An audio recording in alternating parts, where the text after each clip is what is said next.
هذه 4 سنين وانا مطلقه بعد عامين ديال الزواج، ما عمري نويت الغدر. هو فاجئني بالطلاق ملي جاتو فرصه يمشي لاسبانيا، ودابا كنحس انني كرهته واحتقرته، وكنتمنى النهار اللي يرجع نادم باش ننتقم منه. واش هذا النهار ممكن يجي؟ غادي نكون صريحه معك، المشكل ماشي في واش هذا النهار غيجي ولا لا، المشكل في الوقت اللي كيضيع منك وانت كتسناي. 4 سنين، 4 سنين وانت عايشه في سيناريو واحد. يرجع يندم يطلب السماحه وانت تنتقمي، يرجع لك الاعتبار. سولي راسك حتى الا وقع هذا السيناريو واش غتستافدي انت شي حاجه، ولا غير غتحسي بانتصار لحظي وترجعي لنفس الفراغ. هو اختار يمشي في طريق ما فيهاش انت، يا اما ما باكش من الاول يا اما بغى مصلحته اكثر منك، وفي الحالتين اختار. ندم ولا ما ندمش هادشي ما عنده حتى علاقه بقيمتك.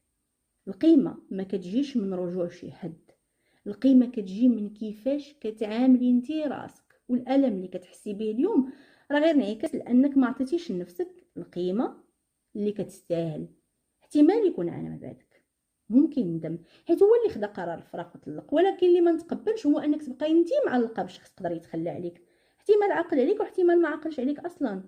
ودابا نوصلك لاهم نقطه، بدلي السيناريو، مسحي هذا الشخص من احلامك وما تمنيش نهار يرجع نادم وتنتقمي، حيت ما كاينش الربح.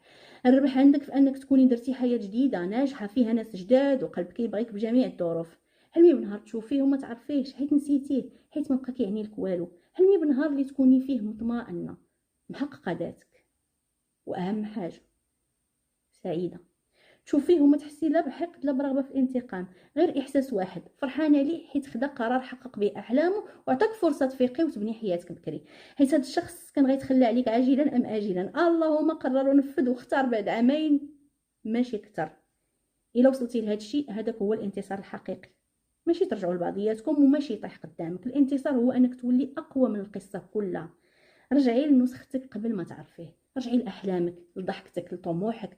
اي حاجه كتربطك بالماضي حيديها بوعي، ماشي بكراهيه ولكن بحب لراسك. الطريق السهل هو تبقاي كتسناي، والطريق الصعب هو تبني. ولكن ثقي بيا، الطريق الصعب نهايته سلام عميق.